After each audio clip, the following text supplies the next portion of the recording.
दाजी जास्त पुढे कलर आहे की नाही लागते असं काय ऐकायला ऐकायला बसा म्हणलं माझी प्रसाद या राजा श्रीपाद श्रीवल्लभ श्री गुरु नारायण नरसिंह सरस्वती दत्त महाराज की जय। क्यों नहीं हो गया जी बिना लावले ये बिना शंभर चालू तर आवाज वाढव दोन नाही भैया श्री गुरुदेव दत्तात्रेय दत्त महाराज की जय। अवधूत चिंतन श्री गुरुदेव दत्तात्रेय नमो नमः। दिगंबरा दिगंबरा श्रीपाद वल्लभ दिगंबरा दिगंबरा दिगंबरा श्रीपाद वल्लभ दिगंबरा दिगंबरा दिगंबरा श्रीपाद वल्लभ दिगंबरा। भगवान श्री दत्तगुरूचा आज आपण जन्म उत्सव मोठ्या भक्तिभावाने साजरा करीत आहोत। दत्तगुरूंची साक्षात अवतार धारण कसा केला, अवतार धारण करण्याचं कोणतं कारण घडलं याची भक्तजनांना माहिती गुरुकृपेने देत आहे।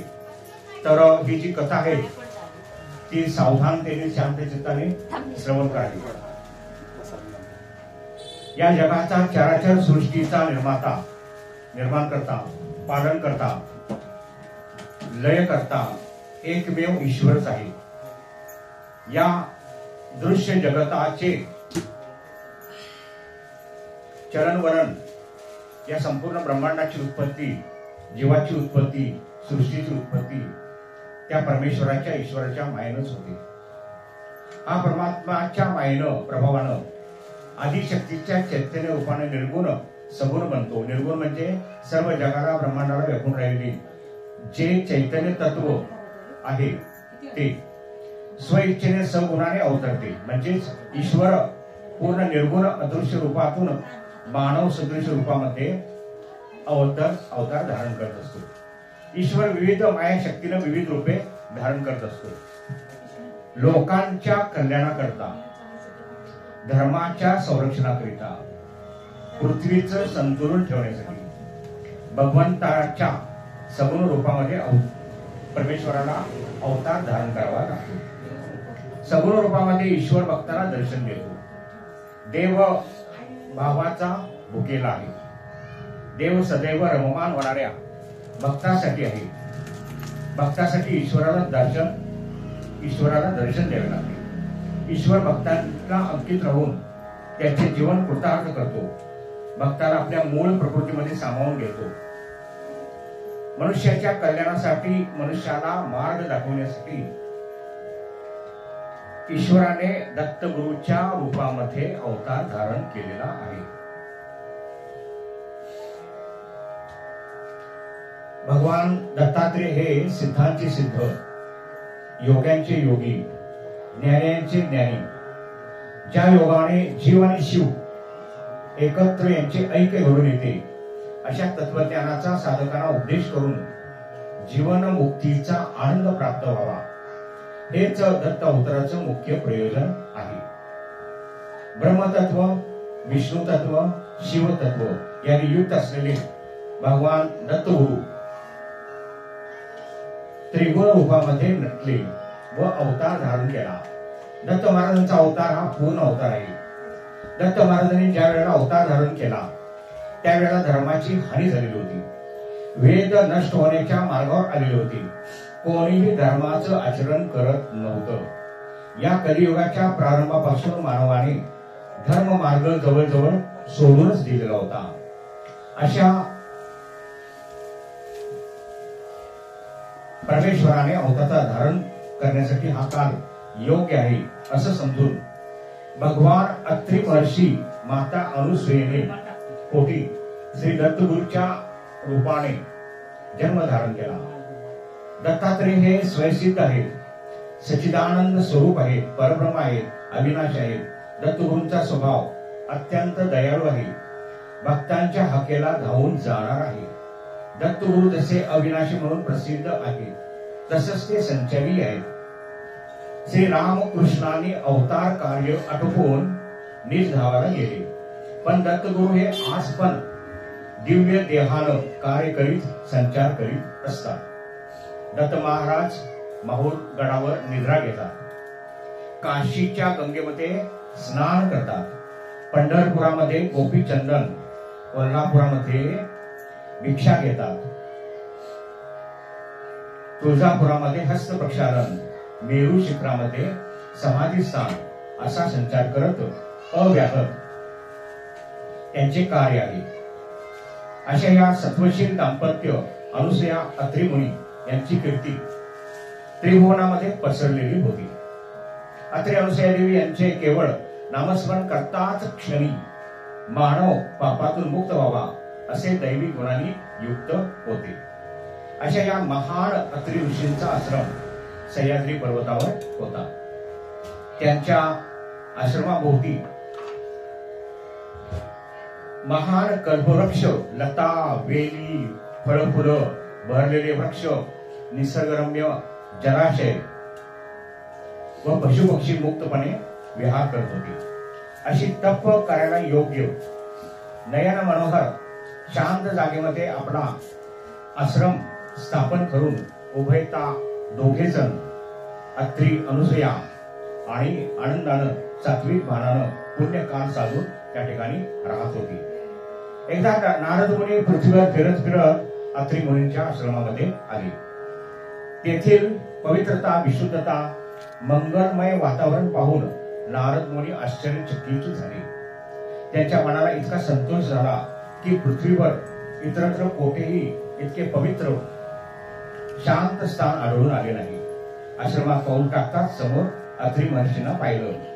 त्यांना आनंदाचं भरता आलं. अत्री मुनीने प्रेमाने आलिंगन दोघांनाही एकमेकांच्या मिठीमध्ये विसावले. क्षेम कुशल विचारलं. महान प्रतिव्रता अनुसूया देवीचं तेज, सत्वशीलता, आचरण, अतिथीबद्दलचा आपुलकी भाव आणि सभोवताचं दिव्य तेज अवलोकन करून ते क्षणभर नारद मुनी दिपले.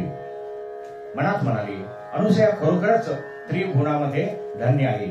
पतीच्या सेवेमध्ये तत्परता, दृढ भाव पाहून नारदांना फार आनंद झाला आणि नारद मुनी परम संतोषित होऊन उभयतांच्या निरोप घेऊन विष्णूचं नामस्मरण करीत त्रिलोकीची यात्रा करत अकस्मात ब्रह्मलोकामध्ये अवतरित झाले.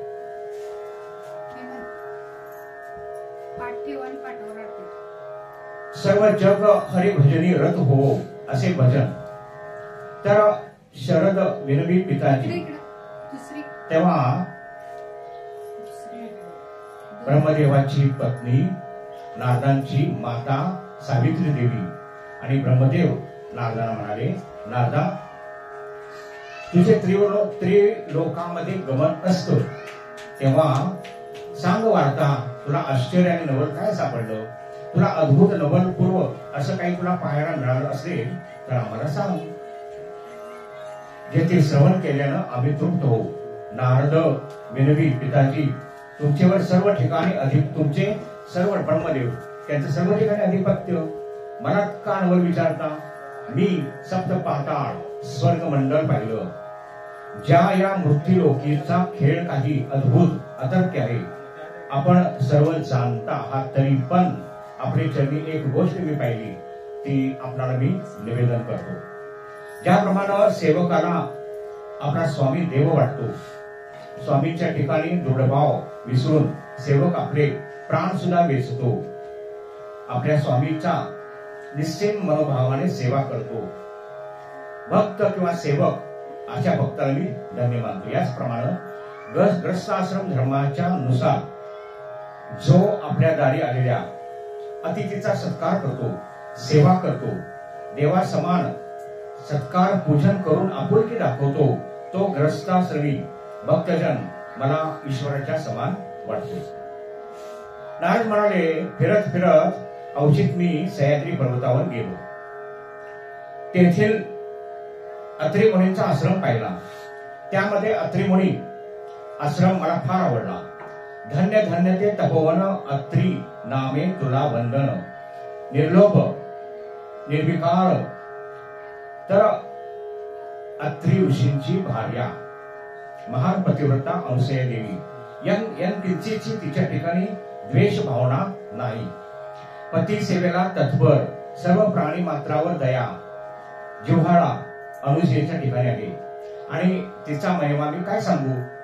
नारदांचे वचन ऐकून ब्रह्मदेव फार आनंदित झाले आणि नारदांनी केलेली स्तुती गौरव ऐकता क्षणीच सावित्रीच्या मनामध्ये मत्सर निर्माण झाला.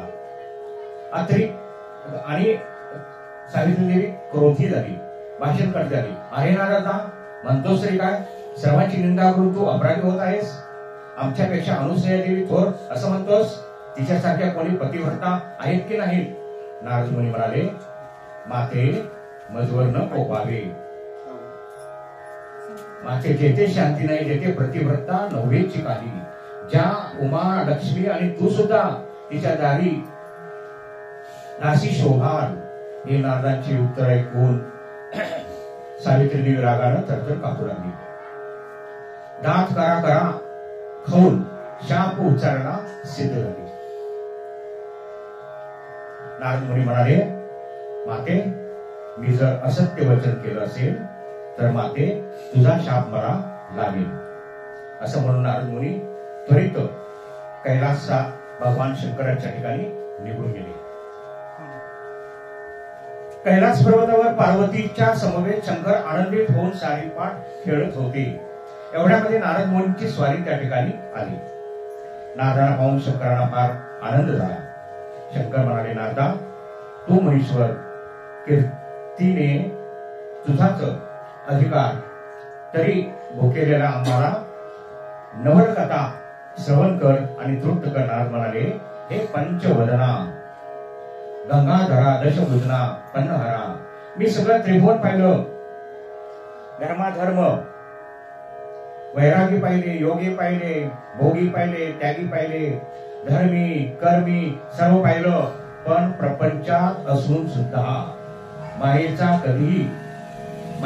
अधीन नसलेला निर्विकार शांत सह्याद्री पर्वतावर वास करत असलेले अत्रि मुनी, त्यांचं वर्णन मी काय करू. पत्नी अनुसूया देवी दोघेही तपाचरणामध्ये निमग्न असतात. सदैव त्यांची औदार्य वैराग्य सत्य स्वरूपी मग्न अत्यंत तेजपुंज असे दोघेही जगामध्ये धन्य आहेत. अनुसूया देवी सदैव पतीच्या चरणामध्ये सेवेत मग्न असते. पतीच्या चरणापासून तिला अन्य दैवत दिसत नाही. तिला सेवेचा अजिबात कंटाळा नसून अत्रि ऋषींना ती नेहमी प्रसन्न ठेवीत असते. सर्व लोकातून मी उत्तम सत्वशील नारी म्हणून अनुसूया देवी निवडलेली आहे. नारदांचे वचन ऐकून शिवशंकर समाधानी हसू लागले. पण उमा, अपर्णा, भवानी क्रोधायमान झाली आणि तिने कठोर वचन केले. नारदा, तू स्वतःला साधू म्हणून घेतोस आणि निंदे भाषण करतोस, सणवारींना तुच्छ देखतोस, अनुसूयेची स्तुती करतोस. अंबा म्हणे बहु बोलसी, शाप सस्ते ताडीन. नारद मुनी म्हणाले, हे माते, मी जर असत्य बोललो असेल तर मी शापग्रस्त होईल. इतके बोलून नारद मुनी त्या तिथून तात्काळ अंतर्धान पावले आणि त्वरित वैकुंठ लोकामध्ये दाखल झाले.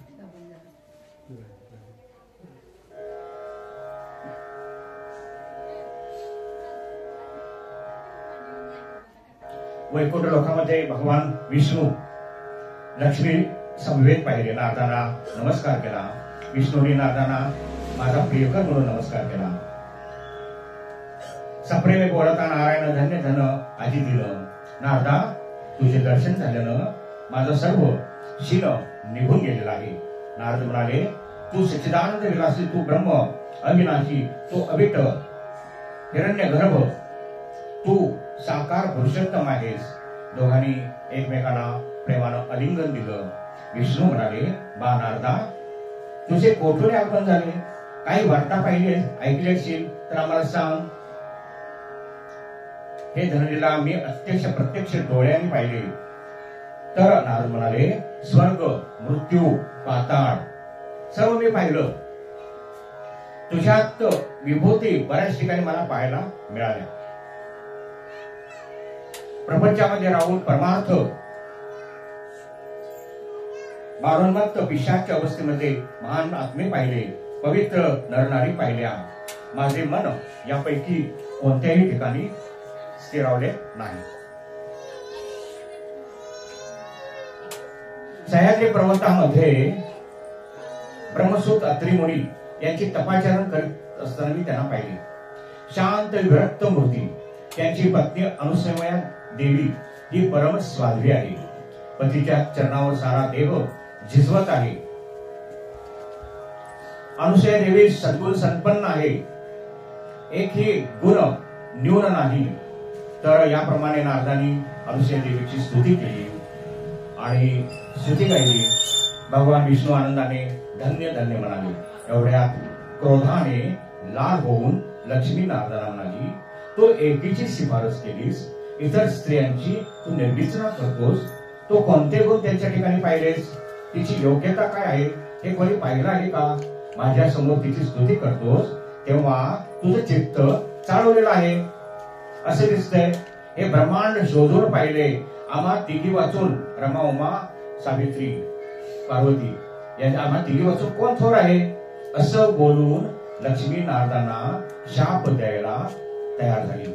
एवढ्यात नारद म्हणाले, तुम्ही अविचार करीत आहात. विष्णू चरणाशी नमस्कार करून नारद मुनी तेथून निघून गेले. अशा प्रकारे पार्वती, सावित्री आणि लक्ष्मी तिघीही दुःखी झाल्या, मनामध्ये क्रोधायमान झाल्या.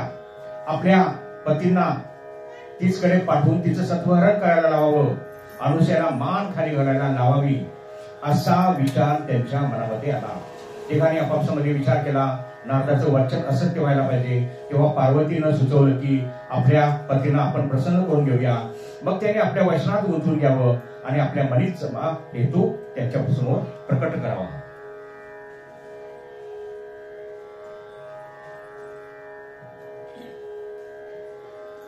तिघेही आपापल्या ठिकाणी गेल्या आणि आपापल्या पतीच्या सेवेमध्ये मग्न झाल्या.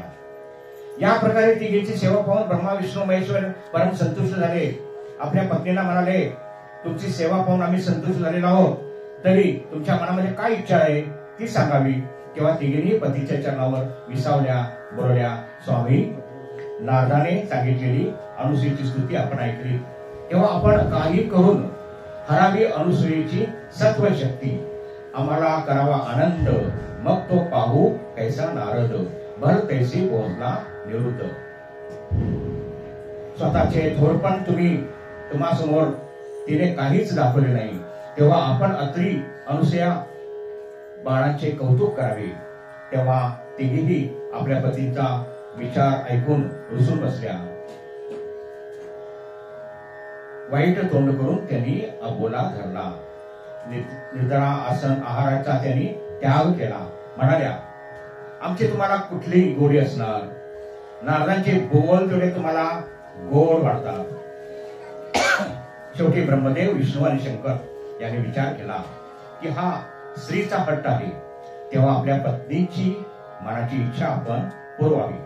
अनुसूयेचं सत्व हरेल असा काहीतरी उपाय योजावा असे तिघांनी आपल्या सौभाग्य पतीनं वचन दिलं आणि आपापल्या स्थानी विचार करून लवकरच उपाययोजना करते झाली. तिघांनी आपापसामध्ये विचार केला, आपल्याला यश येईल असं काही आपल्याला वाटत नाही. तरी पण हे कार्य फार कठीण दिसतं. अनुसूयेच्या ठाई इतकी सद्गुणांची रेलचेल आहे की कोणताही उपाय प्रत्यक्ष लागू पडेल असं दिसत नाही. विष्णू म्हणाले, जे कधी घडणार ते कधी चुकणार नाही. पण मला एक युक्ती सुचली आहे, ती आपणाला सांगतो. अत्री नसता मंदिरी, द्विज रूपे प्रकटोनी द्वारी, लग्न भिक्षिते अवसरी, अति सत्वरे मागावी. अनुसया करता अनुमान, शापशस्त्रे करावी ताडण, सत्व तिचे सांडून करावे गमन तेथोरी. याप्रमाणे तिघांनी ठरवून तिघेही एके दिवशी कोणालाही न कळवता भूतलावर ब्रह्मा, विष्णू आणि महेश अवतरण झाले. पर्वत, दरी, आश्रम पाहत पाहत सिंहाचल पर्वतावर मायापुरीच्या शिखराजवळ अनेक रमणीय वृक्ष, वेली, लता, सुगंधी फुलांनी भरलेली वने, अनेक पक्षी आनंदाने विहार करत असताना भारद्वाज कोकिळा मंजूळस्वरांनी निनादलेला तो सुशोभित अत्रे मुनींचा आश्रम त्यांनी पाहिला. ब्रह्मा विष्णू आणि महेश अवतीर्ण झाले. आश्रमाच्या भोवतालची सृष्टी पाहून आनंदित झाली. आश्रम म्हणजे भूलोकीचा स्वर्ग पाहून क्षणभर देवाना आपल्या कार्याचा सुद्धा विसर पडला. आता संधी साधून मातेचं आपण दर्शन घ्यावं असं त्यांनी मनामध्ये ठरविलं. गुप्त रूपाने वास करून राहिले. इकडे अत्रिमुनी आपल्या पत्नीला बोलावून सांगितले की मी जरा तपोवनामध्ये तप करायला जातो आहे, तो आश्रमामध्ये स्वस्थ चित्ताने राहा, तप झाल्याबरोबर मी भेटीला येईल. अनुसया आपल्या पतीला म्हणाली आपण तपाचरणामध्ये निमग्न होणार, आश्रमात सावधानता असायला हवी. स्वामी आपले चरण आता उतरल्यामुळं मला गमणार नाही. स्वामी आपण नसल्यास मला भय वाटतं, तेव्हा हे व्रत मी कसं चालवू? आपणच जे कमी असेल ते पूर्ण करावं व विघ्नाचं निवारण करावं. अत्रि मुनी म्हणाले अतिथीची सेवा सत्कार निर्भयपणे माझे चरणांचे पाद्य पूजेचे उदक तीर्थ कमंडलू भरून ठेव. तुला संकटाची चाहूल लागताच या तीर्थाचा तू उपयोग कर असे अत्रि मुनी म्हणाले. अनुसयेने पती आज्ञेनुसार राहण्याचं निश्चित करून स्वस्थ राहिली आणि अत्रि मुनी तपाचरणामध्ये निघून गेले. माता अनुसयेला एकटी आश्रमामध्ये पाहून या तिन्ही देवांनी रूप वेश पालटून ब्राह्मणाच्या वेशामध्ये प्रकट झाले व आश्रमाच्या द्वारी आले व अनुसयेला म्हणाले माते आम्ही तिघे ब्राह्मण अतिक्षुधेने पिडलो जाण, नग्न भिक्षा घाली भोजन उदार पूर्ण तू होसी. अनुसये तू महान पतिव्रता, ही ख्याती ऐकून आम्ही फार दुरून आलेलो आहोत. तू स्वाधी सुलक्षण कोमल हृदयाची तू आम्हास हे जगदंबे इच्छा भोजन दे. अनुसया मनात उमजली हे कैसे ब्राह्मण विपरीत दान मागती, हे मला छळायला माझे सत्व परीक्षा घेण्यासाठी आले असावे. तथापि पती घरात नाही, अतिथींना भिक्षा न करावी तर माझ्यावर बोल येईल. पतीचे चरण आठवून अतिथींची सेवा मनोभावे अनुसयेनं पाद्यपूजा केली. सुंदर आसनावर बसवलं, त्यांना वंदन केलं. इतक्या ते ब्राह्मण म्हणाले आम्ही फार भुकेलेलो आहोत, त्वरित आम्हाला इच्छा भोजन दे, नसल्यास तसे सांग. अनुसया म्हणाली निर्धार केला. भिक्षादान सिद्ध करून आणते म्हणून अतिथींना सांगून आश्रमाच्या आतील बाजूला जाऊन पाळणा तयार केला. पतिचरणाचं तीर्थ घेऊन अक्षय पात्र पूर्ण भरून घेतलं आणि बाहेर येऊन तिघांच्यावर शिंपडलं. उदक शिंततातील तात्काळ आणि त्या तिन्ही मूर्ती तात्काळ बाळ झाल्या. भुकेने ती बालके कोल्हाळ करू लागली. अनुसयेनं वचन दिल्याप्रमाणे लग्न होऊन मुलांच्या प्रेमानं मोहित होऊन मुलांना आडवे पाजू लागली. एक श्याम सुंदर, एक कर्पूर गौर आणि एक गौर वर्ण सुकुमार दिसू लागले. तिघांचं वर्णनयुक्त गुणमंडित पाळणा गाऊ लागली. याप्रमाणे नित्य स्नान, खेळविणे, दुग्धपान करणे, पाण्यात घालून झोके देणे असा तिघांचा नित्यक्रम सुरू झाला. अत्रि ऋषी स्नान संध्या वगैरे आटपून आश्रमामध्ये आले. हा सर्व प्रकार पाहून ते विस्मयचकित झाले. त्या बाळांच्याकडे अतिभीष नेत्राने पाहून त्यांनी त्याच्या डोळ्यांची तोडलीच होईना. मग त्यांनी अंतर्ज्ञानानं सर्व जाणलं आणि अनुसयेच्या मुखातून सर्व वृत्तांत ऐकून घेतला आणि म्हणाले अनुसये अगं तुझं भाग्य फार थोर, हे तीन देव तुझी बाळे झालेली आहेत. अत्रि मुनींनी शब्द उच्चारताच पाण्यातली बाळे हसू लागली. या दरम्यान नारद मुनी तेथे आले. त्यांनी सुद्धा हा सर्व वृत्तांत कथन केला. नारदांनी त्या बाळांना अवलोकन केलं आणि म्हणाले हा बर्वीच झाला विनोद, स्त्री बुद्धी पावले मार्ग. स्त्री बुद्धी आचरण कर्म दुःख परममज वाटे. नारदांनी चांगले ऐकून अत्रि अनुसया म्हणाली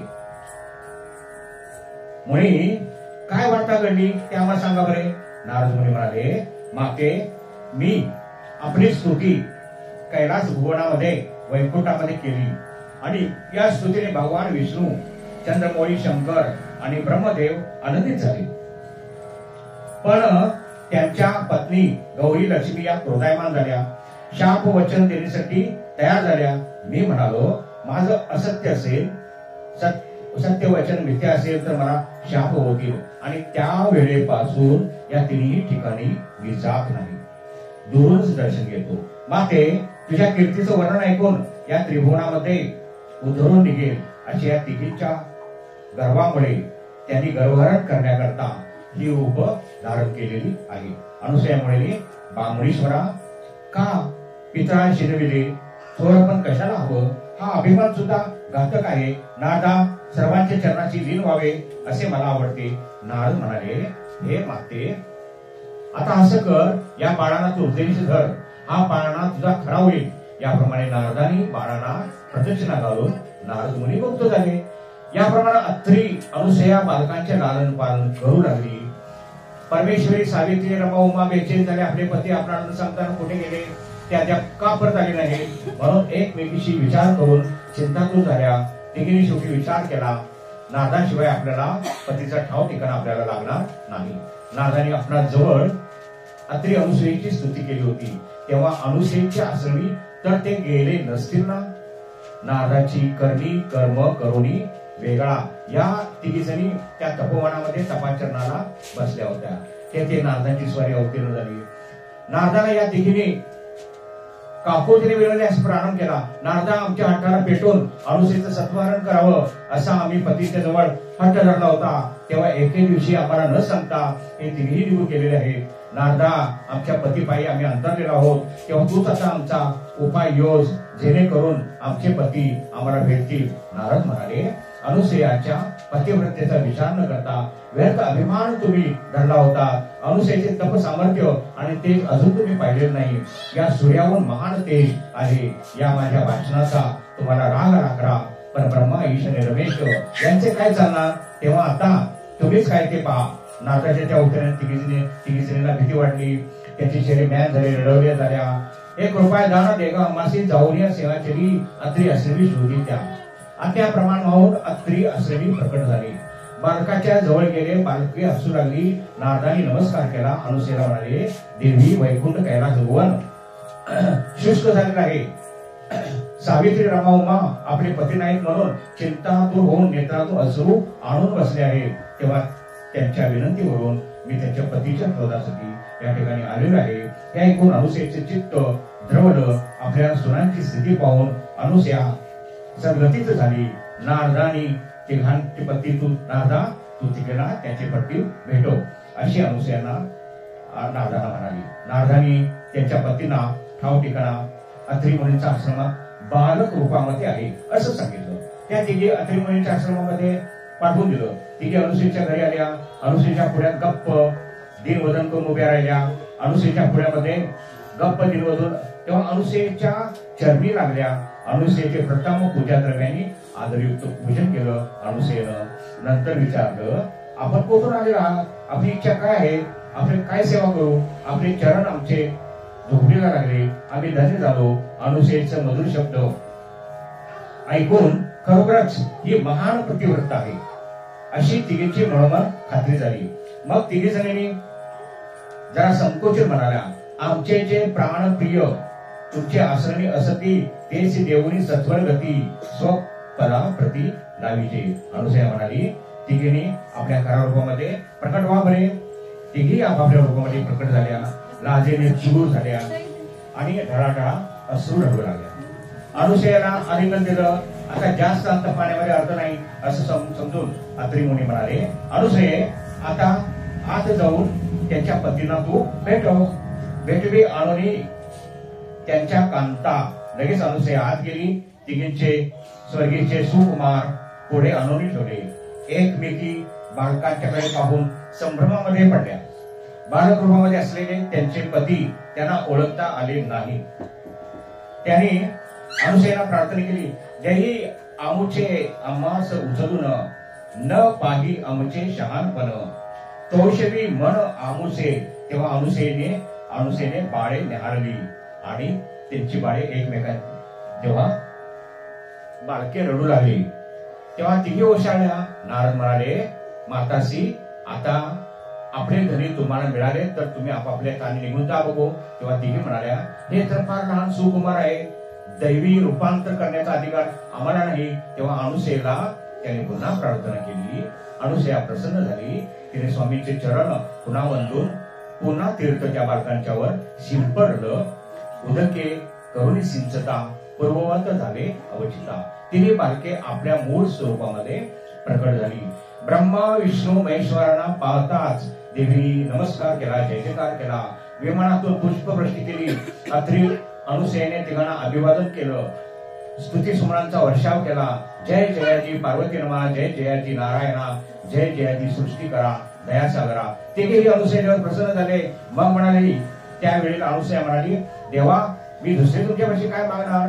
नारदा एवढेच मागते, बालकरीते मज दिसती, झेदवा पाहिन बा पालक, मोही अंतरी लकलक. तेव्हा अनुसेची प्रार्थना होऊन तिघीजणी प्रसन्न विधीत उच्चारली. अनुसेये, तुझे प्रेम पाहून आम्ही तुष्ट झालेलो आहोत. तुझ्या अंगावर आम्ही दुग्धपान केलेलं आहे. यासाठी आम्ही तिघेही स्वतंत्रपणे तुझ्या पोटी अवतार धारण करू. विष्णू म्हणाले, दोघांचेही गुण मी धारण करून अवतार धारण करून त्रिभुवनामध्ये दत्त रूपाने तुझं मी बाळ होईल. सत्य योग लावीन, सिद्धांत तुझे मनोरथ पूर्ण करीन. वर देऊन तिघेही विमानात बसून पत्नीसह स्वर्गात निघून गेले. नंतर अनुसूया देवी पतीच्या चरणी प्रीती ठेवून नित्यकर्मामध्ये घडून गेली. काही दिवस गेले, अनुसूयाला दिवस गेले. जशी जशी गर्भ वाढेल तसे दोघांना आपली अनुसूयाची आनंद गगनामध्ये वावेना. 9 मास पूर्ण भरले. ऋषी पत्नी अनुसूयेजवळ आल्या. भावलेली झाला. प्रसूती चिन्ह कोणालाच कळले नाही. त्या स्वामी डोळे झाकले. समोर सुंदर बालक प्रकट झाला. बाळाला नाऊ घातलं. 12व्या दिवशी बारसं झालं. अत्रि मुनीने जातक ठेवून बाळ पाण्यात घातलं. शंकराचं प्रतिरूप दिसू लागलं म्हणून त्याचं नाव ठेवलं दुर्वास. अशा तऱ्हेने शंकराने दुर्वास रूपाने अवतार धारण केला. दुर्वासाचं बालपणामध्ये अनुसूया देवी आनंदी दिसू लागली. भगवान विष्णूंनी त्रिभुवनामध्ये प्रकट होईल म्हणून वचन दिलं होतं आणि त्याचा ध्यास दोघा पती पत्नीला लागला होता. अनुसूयाची तळमळ ध्यास भगवान विष्णूंनी जाणला आणि अवतार धारण करण्यासाठी सिद्ध झाली. जे आगमन निगमाचे सार, जो का व्यापक सर्वोत्तर. तर ब्रह्म अत्रि ऋषी अनुसूयेच्या 9वा महिना लागला. अनुसूयेच्या चेहऱ्यावर दिव्य तेज झळकू लागलं. अत्रि ऋषी सर्व ऋषी पत्नींच्या आश्रमात पाचरण करीत आहेत. सर्व सिद्धता झालेली आहे. 9 दिवस झाले. 9वा दिवस लागला. स्वर्गातील देव विमानात बसून पुष्पवृष्टी करण्याकरता तयारीत होते. बृहस्पती, किन्नर, देवगण, अप्सरा, इंद्र, ब्रह्मदेव, नंदिकेश्वर नंदीवर बसून उमेश्वर स्वतः शंकर 60 सहस्र वीरभद्रास येत आहेत. गणांचा नायक हजर आहे. सूर्यादी तारांगण, नारद तुंबरू, विद्याधर त्रिमूर्ती आगमनाची वाट पाहत आहेत आणि सर्व तपोवन फळाफुळांनी भरून आलेला आहे आश्रम. तर ह्या वेळा अवतार दर्शन सर्वजण उत्कंठित झालेले आहे. आणि हेमंत ऋतू, मार्गशीर्ष महिना, पौर्णिमा, शुक्ल पक्ष, हिंदू वासर, साध्य योग, रोहिणी युक्त मृग नक्षत्री, शुभ दिवशी, चतुर्दशी युक्त पौर्णिमा, प्रदोषी समयी अमृत वेळ साधून न जाणता कवना लागून अविनाश पूर्ण प्रकटले. अनुसूयेला पुत्र झाले. तेज असंभव्य दाटले. नेत्र सकळांचे झापडले. दीप्ती समोनी पाहिले. त्रिगुणात्मक देखील रूपाची. अत्रि मुनींना पुत्र वदन, अत्रि मुनी पुत्राचं वदन पाहते झाले. अकस्मात त्रिमूर्तीचा अवतार पाहून ते विस्मयचकित झाले. माला कमंडलू, त्रिशूळ मध्यकरी, शंख चक्र उध्वकरी, धरी भक्त कैवारी. ते दिव्य रूप पाहून अनुसूया देवी अत्रि वंदून करती झाली. स्तवन सद्गतीत होऊन देवाने पुष्पवृष्टी केली. गंधर्व सुस्वर गायन गाऊ लागले. ऋषी पत्नी आनंदित झाल्या. गोड्या तोरणे उभारली. हरिद्रा कुंपण आले वाटली. रमा, उमा, सावित्री, सरस्वती, गायत्री बाळाचे मुख पाहून संतोष पावल्या आणि सकळ जण स्तुती सुने गाऊ लागले. जय जया परात्परा, अभया, निर्विकारा, जगतारा, जगतहारा. तर गायन गाऊ लागली. आणि तू सगळ्यांचा तारू, शरणांचा माहेरू आहेस. तर याप्रमाणे भगवान दत्तगुरूंची स्तुती गायली. मग बोले वनमाळी, तुम्ही केले तप. तर 12व्या दिवशी पुन्हा जातक कर्म करून नामकरण विधी केला. पंचपक्वान शिजवून ब्राह्मणांचं तृप्त केलं. ऋषी पत्नी आल्या. अनुसयेला नवीन वस्त्र नेसवून बसविलं. साखर, घुगड्या, सुंठवडा, क्षीरापद याची तयारी झाली. नामकरण विधीला सर्व देव अवतीर्ण झाले. बाळाला अलंकार अंगडे टोपडे घातले आणि मनगट्या कडदोडा घातला. सुमुहूर्त झाला. पाळण्यात घालण्यासाठी वेळ आली आणि सावित्रीने बाळाला पाळण्यात घातले. रामा येऊनी पालक दोन धरिती हाती. उमा म्हणे गावोनी गाती बाळाप्रती. सर्वांनी नाव कोणतं ठेवायचं याची चर्चा सुरू झाली. एवढ्यात पार्वती म्हणाली, पिता याचा मुनी अस्य हेही जन्मले गुणत्रिय. तरी नाम ठेविले दत्तात्रेय. अनुसेच्या मनामध्ये तेच होतं. अनुसया रमा विष्णू पत्नी पारणा गाऊ लागल्या.